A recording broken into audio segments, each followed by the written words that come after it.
क्या हाल है आप सबके। मेरा नाम डॉक्टर एनके शर्मा है। आप नीट 2024 की तैयारी कर रहे हैं और आपके भी दिमाग में ये क्वेश्चन होगा जो बहुत बच्चे मेरे से पूछ रहे हैं कि सर क्या छोड़ें क्या पढ़ें। ये क्वेश्चन आया क्यों? एनसीईआरटी ने सिलेबस को कुछ राशनलाइज किया है, कुछ कंटेंट को डिलीट किया गया है और बहुत से बच्चों के दिमाग में अब ये क्वेश्चन आ रहा है क्या छोड़ें क्या पढ़ें। पहले तो ये समझ लीजिए, तो हम इस वीडियो में क्या करना चाह रहे हैं।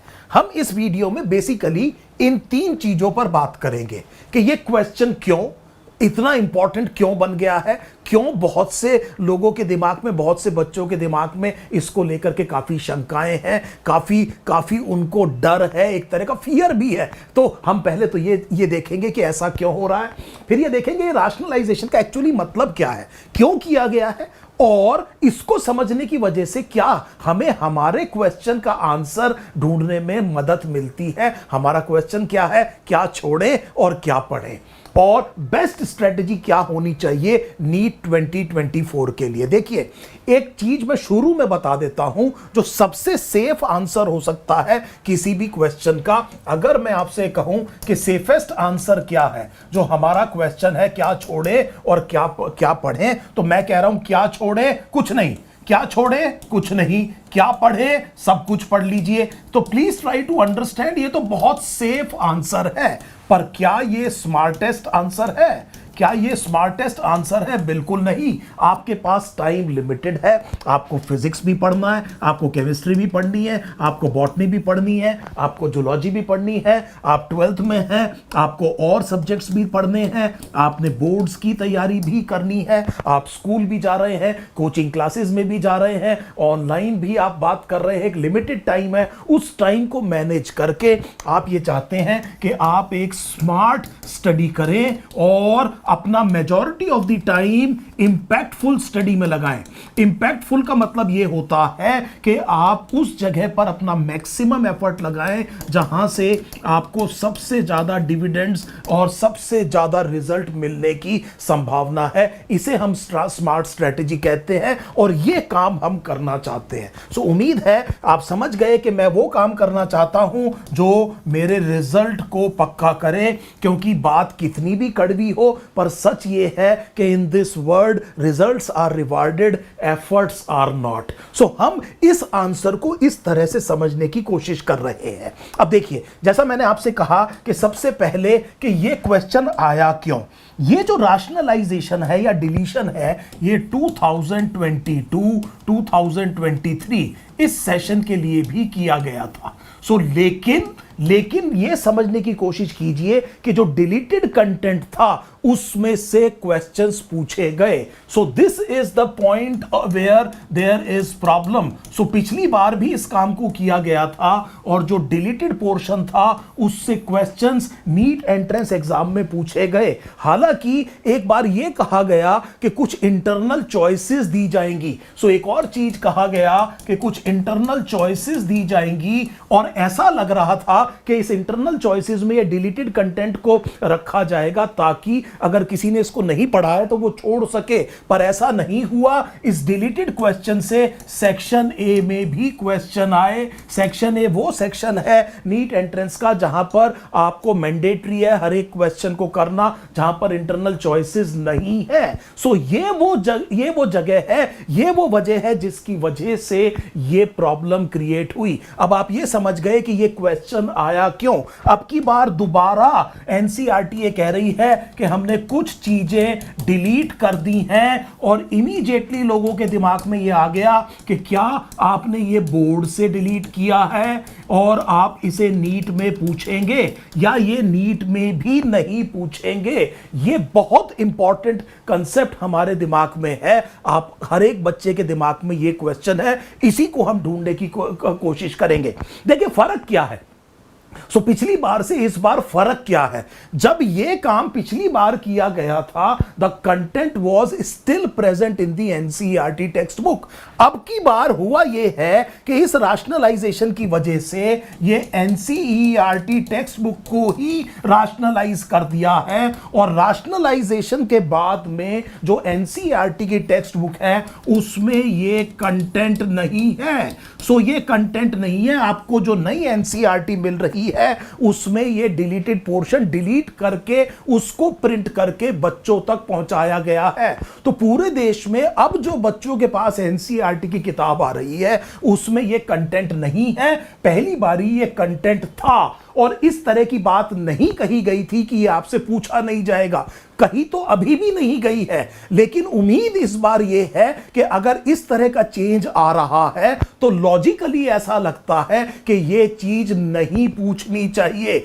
हम उम्मीद करते हैं कि एनटीए इस चीज को बड़ी जल्दी क्लैरिफाई करेगा, क्योंकि यह वो क्वेश्चन है जो बच्चों के दिमाग में बहुत ज्यादा इंपॉर्टेंस रख रहा है इस टाइम, और काफी परेशानी प्रोड्यूस कर रहा है बच्चों के लिए। तो चलिए सबसे पहले इस क्वेश्चन का एक बार और आंसर ढूंढने की कोशिश करते हैं। जैसा मैंने आपसे कहा था, आपकी एनसीईआरटी टेक्स्ट बुक में यह देखते हैं कि यह जो राशनलाइजेशन है इसके पीछे क्या राशनलाइजेशन एनसीईआरटी दे रही है। सो राशनलाइजेशन का क्या राशनलाइजेशन एनसीईआरटी कह रही है? यह rationalisation of content in the textbook NCERT ये कह रही है कि सबसे पहले तो इंपॉर्टेंट चीज ये थी कि कोविड-19 पेंडेमिक आया, बच्चों के पास जो साधन थे वो अवेलेबल नहीं थे, टीचर्स बहुत आसानी से अवेलेबल नहीं थे, बहुत बड़ी समस्याएं थी। आपने हमने दोनों ने देखा है, पूरे वर्ल्ड ने इस पेंडेमिक को झेला है, और उस टाइम पर यह तय था कि इमीडिएट और प्रॉक्सिमेट कॉज ये बना कि आपको कंटेंट लोड कम कर देना चाहिए।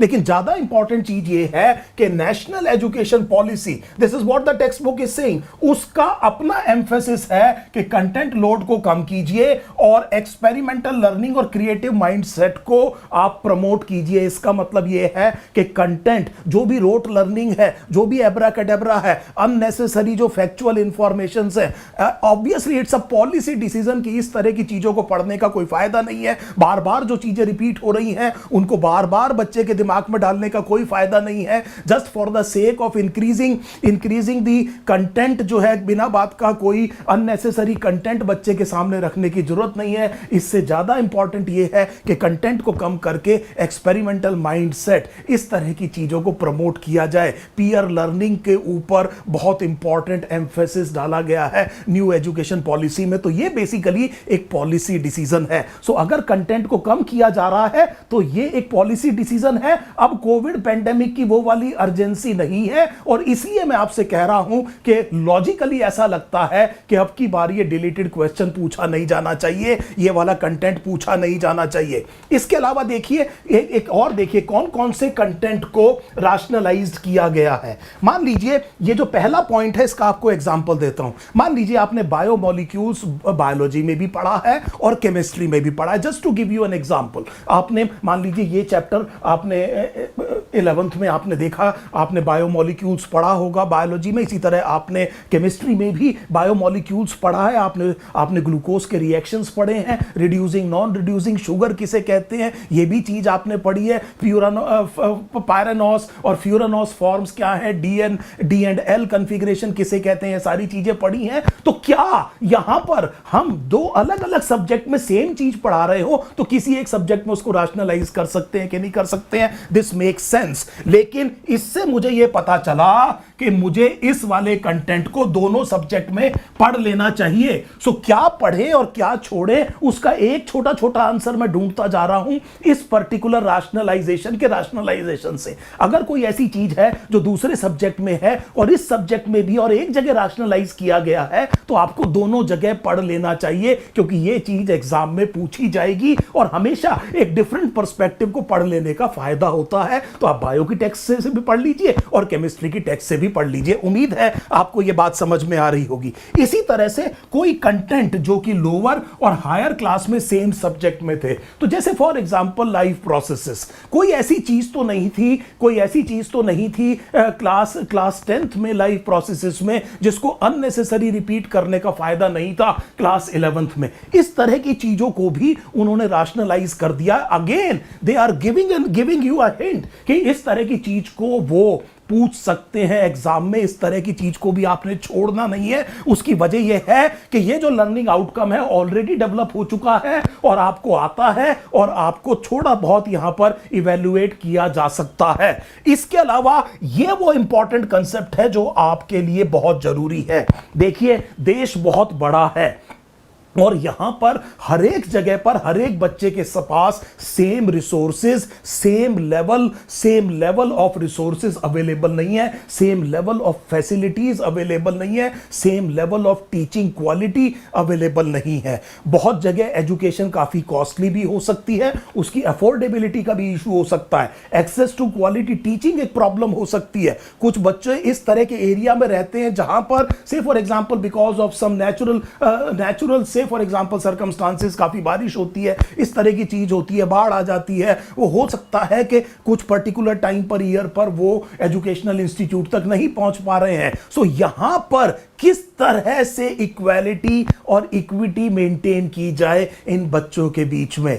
सो कंटेंट को राशनलाइज करने के पीछे वजह यह रही कि ऐसी चीज जो बहुत डिफिकल्ट है और जरूरत से ज्यादा डिपेंडेंट है टीचर के इंटरवेंशन पे, जो बच्चा खुद नहीं पढ़ सकता है, उसको उन्होंने कम करने की कोशिश की है। सो बहुत ध्यान से बात समझिए, अगर किसी चीज में टीचर की जरूरत से ज्यादा जरूरत है, बिना टीचर के आप समझ नहीं सकते हैं, काफी कॉम्प्लेक्स चीज है और हर जगह एक जैसे टीचर अवेलेबल नहीं है, तो यह कुछ एरिया में डिसएडवांटेज हो सकता है। इस तरह की चीज को राशनलाइज किया गया है। इसका मतलब यह हुआ कि क्या पढ़ें क्या छोड़ें में यह वो चीज है जो हमें नहीं पढ़नी है। और फिर देखिए, आपकी एनसीईआरटी बिल्कुल क्लियरली कह रही है कि जो प्रेजेंट एडिशन है यह रीफॉर्मेटेड वर्जन है after carrying out the changes given above. इसका मतलब यह हुआ कि यह वो चीज है जो हटा दी गई है, अब टेक्स्ट बुक में नहीं है, बच्चे इसे अब पढ़ नहीं पाएंगे। और अगर पढ़ नहीं पाएंगे क्योंकि देख नहीं पा रहे हैं तो पूछना भी नहीं चाहिए। उम्मीद है यह बात आपको बिल्कुल क्लियर हो रही होगी कि किस वजह से मैं ये बात आपसे कह रहा हूं। तो देखिए, हमारे को अपना पहला इसके बारे में पता चल गया, इसके बारे में पता चल गया, और अब हम बात करेंगे कि बेस्ट स्ट्रैटेजी क्या होनी चाहिए। सो मैं ये कह रहा हूं कि बेस्ट स्ट्रैटेजी ये होनी चाहिए कि आप अपनी स्टडीज को 2 राउंड्स में करिए। सो आप ऐसे कह दीजिए कि राउंड 1 है और राउंड 2 है। राउंड 1 में मैं उस कंटेंट को जो प्रेजेंट है, नई टेक्स्ट बुक में प्रेजेंट है, इसको पढ़ूंगा, और वो कंटेंट जो मुझे लगता है अभी इंपॉर्टेंट है और मुझे पढ़ लेना चाहिए, उसको मैं पढ़ूंगा। और हर एक चैप्टर को राशनलाइज करने के बाद में मैंने वो टॉपिक निकाल के रख दिए हैं जो मुझे अभी नहीं पढ़ने हैं, इनको मैं राउंड 2 के लिए छोड़ दूंगा। अभी मैं क्लास 11th बायोलॉजी में आपके सामने उस कंटेंट को डिस्कस करूंगा, आपके सामने एक स्कीम प्रेजेंट करूंगा, आपके सामने एक स्मार्ट स्ट्रेटेजी प्रेजेंट करूंगा कि मैं राउंड 1 और राउंड 2 किसे कह रहा हूं। राउंड 1 एक तो वो चीज है जो नई एनसीईआरटी के एडिशन में प्रेजेंट है, राशनलाइजेशन के बाद भी प्रेजेंट है। Obviously it is no brainer, इसको तो पढ़ना ही पढ़ना है। लेकिन हमने हर एक टॉपिक को अच्छे से इवैल्यूएट करके उसके किसी पार्ट को हमने ये देखा कि ये वो चीज है जो केमिस्ट्री में भी है, ये वो चीज है जो हमने 10th में भी पढ़ ली थी, ये वो चीज है जो हम 12th में पढ़ेंगे। इस तरह की चीजें, जैसा मैंने आपसे कहा कि हमें पढ़ लेनी है, बिल्कुल ऐसी चीजें जो कहीं और रिपीट नहीं है, जिनका डिग्री ऑफ डिफिकल्टी बहुत ज्यादा है, जिनको एनसीईआरटी ने बिल्कुल हटा दिया है और कहीं कोई और अपॉर्चुनिटी नहीं है उनके ओवरलैप लेने की, उनको हम अभी के लिए नहीं पढ़ेंगे। ये राउंड 2 है। आपने बड़े ध्यान से शब्द सुना होगा, मैंने ये कहा कि अभी नहीं पढ़ेंगे। इसका मतलब मैंने ये नहीं कहा कि नहीं पढ़ेंगे। अगर मान लीजिए जरूरत पड़ेगी तो पढ़ेंगे, लेकिन अभी नहीं पढ़ेंगे। ये स्मार्ट स्ट्रेटजी मैं इस वाले राउंड 2 के टॉपिक्स के लिए कर रहा हूं। इस राउंड 2 में 11th में बायोलॉजी में क्या क्या टॉपिक आ सकते हैं, इसको प्रैक्टिकली मैं अभी आपके सामने एक एक टॉपिक को डिस्कस करके अभी आपको दिखाऊंगा कि आप किस तरह से इसको अप्रोच कर सकते हैं। सो अभी नहीं पढ़ेंगे। अब इसके पीछे एक और राशनेल क्या है, मान लीजिए आपने इतना टाइम देना है। सो इस टाइम में मान लीजिए आपने 15%, ये जो राउंड 2 के लिए आप टॉपिक छोड़ेंगे ये करीब 15% टॉपिक होगा। सो 15% जो पिछली एनसीईआरटी का कंटेंट है उसका 15% टॉपिक ये है जो आपने राउंड 2 के लिए निकाल के छोड़ दिया। इसका मतलब ये हुआ कि आपने जब यहां से तैयारी शुरू करी और आपने सेम कंसिस्टेंसी से तैयारी करी, तो मैं ये मान के चल रहा हूं कि 15% टाइम भी आपका बचेगा। अगर आप 15% कंटेंट को अभी नहीं कर रहे हैं तो आपका ये टाइम पहले पूरा हो जाएगा, आपका सिलेबस भी 15% पहले खत्म हो जाएगा। सो जो सिलेबस यहां खत्म होना था, एस मान लीजिए सिलेबस कंप्लीशन के लिए मैंने एस लिखा, तो वो इस टाइम पर हो गया, एस डैश टाइम पर हो गया, और ये टाइम आपके पास बच गया। ये काफी एडवांस टाइम है। इस टाइम पर आपका दिसंबर जनवरी आने की उम्मीद है। इस टाइम पर मैं एक्सपेक्ट करता हूं कि एनटीए अपना स्टांस क्लियर कर देगा। सो अब तक एनटीए अपना स्टांस क्लियर कर देगा, कर देना चाहिए। मेरी बड़ी बड़ी एक अपील है एनटीए से कि बहुत से बच्चों के दिमाग में ये क्वेश्चन है, प्लीज इसमें कोई भी बड़ी चीज नहीं है, बता दीजिए कि ये चीज पूछी जाएगी कि नहीं पूछी जाएगी। अदरवाइज इस तरह की चीजें जब बिल्कुल क्लियर नहीं होती तो ये फियर वाली चीजें, ये इस तरह की एंजाइटी बच्चों में डेवलप होती है, which is not an ideal condition for any student जो एक बहुत इंपॉर्टेंट कॉम्पिटिटिव एग्जाम की तैयारी कर रहा है, जिसमें 20 लाख बच्चे कुछ हजार सीटों के लिए फाइट कर रहे हैं। सो मेरा मतलब यह है कि उम्मीद है कि तब तक एनटीए इस चीज को बिल्कुल क्लियर कर देगा। मान लीजिए एनटीए कहता है पूछेंगे, तो आपके पास टाइम है, पढ़ लीजिए, दिस इज वेरी इजी। और मान लीजिए एनसीईआरटी एनटीए कहता है कि हम नहीं पूछेंगे, तो देखिए आपने कितनी स्मार्ट स्ट्रेटजी करी। आपके पास ये टाइम बच गया, आपके पास कंटेंट भी कम है, और आप इस टाइम को अब रिवीजन और रिकॉल के लिए इस्तेमाल कर सकते हैं। इसको आप फिजिक्स केमिस्ट्री के लिए दे सकते हैं। सो ये वो स्ट्रेटजी है जो मैंने आपसे कहा कि आपको रखनी चाहिए। ये वो स्ट्रेटजी है जिसमें हम हार्ड वर्क की जगह हम कह रहे हैं हमें स्मार्ट वर्क करना है। और फिर मैं आपको बता देता हूं, क्योंकि results are rewarded, efforts are not, तो मुझे यह पता होना चाहिए कि स्मार्ट स्टडी किसे कहते हैं, इंपैक्टफुल स्टडी किसे कहते हैं। सो ध्यान से देखिए, मैंने आपसे कहा कि इस तरह की स्ट्रेटजी को हम फॉलो करने की कोशिश करेंगे। अब मैं ये करता हूं कि मैं क्लास 11th बायोलॉजी आपके सामने ओपन करता हूं और ये देखते हैं कि उसमें क्या क्या चीज हटा दी गई है और क्या क्या चीज रह गई है। तो सबसे पहले इसी वाले पीडीएफ में जब आप आगे जाएंगे क्लास 11th में, तो आपको टीओसी टेबल ऑफ कंटेंट्स दिखाई देगा।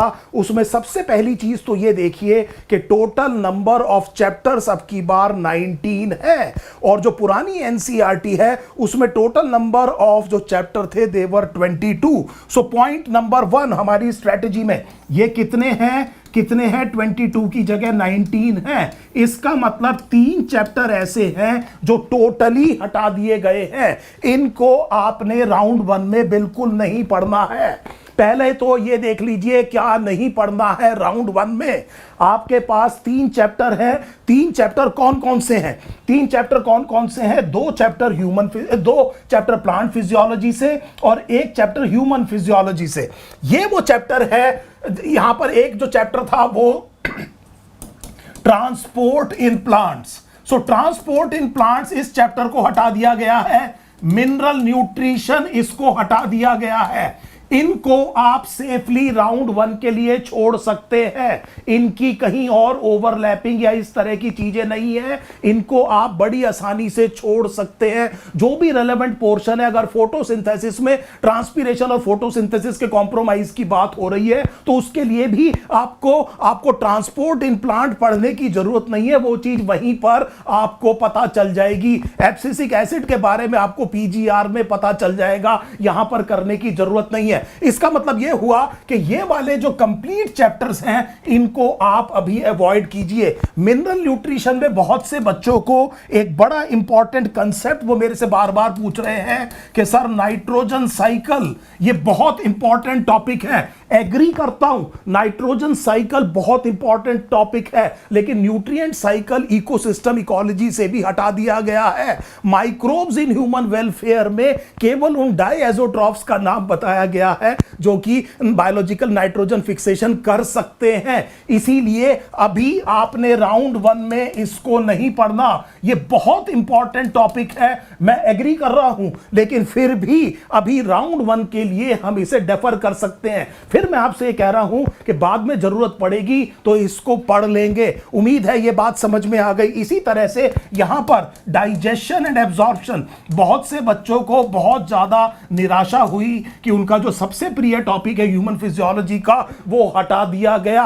आप स्मार्टली सोचिए, इमोशनली नहीं सोचिए। आपने एक एंट्रेंस देना है, उस एंट्रेंस में जो सिलेबस आएगा उसकी तैयारी कीजिए, बजाय उस टॉपिक में ज्यादा दिमाग लगाने के जो आपको पसंद है। छोड़ दीजिए, अभी छोड़ दीजिए, लेट इट गो। सो मैंने क्या कहा, लेट गो आसान नहीं है। इस काम को डेवलप करने की सोचिए और यह समझिए बहुत टाइम मिलेगा, बहुत टाइम मिलेगा। बाकी सिलेबस जल्दी खत्म कर लेते हैं। अगर ये पूछेगा एनटीए तो हम पढ़ लेंगे, इसमें प्रॉब्लम क्या है, इसको हम बड़ी आसानी से पढ़ लेंगे। This is a very important concept जो आपको अपने दिमाग को समझाना है। सो उम्मीद है ये बात आपको समझ में आ गई। आगे देखिए, अब यहां पर अगर हम देखें तो यहां पर ये पहली यूनिट में चारों के चारों टॉपिक्स हैं, लेकिन चेंज क्या किया है। सो मैं यहां पर यह देखना चाह रहा हूं कि इसमें चेंज क्या किया है, क्योंकि अब उन चैप्टर्स की बात कर रहे हैं जिनमें पूरा चैप्टर तो गायब नहीं है, लेकिन कुछ टॉपिक्स, कुछ सेक्शन, कुछ सब सेक्शन गायब किए हुए, उनका क्या करें।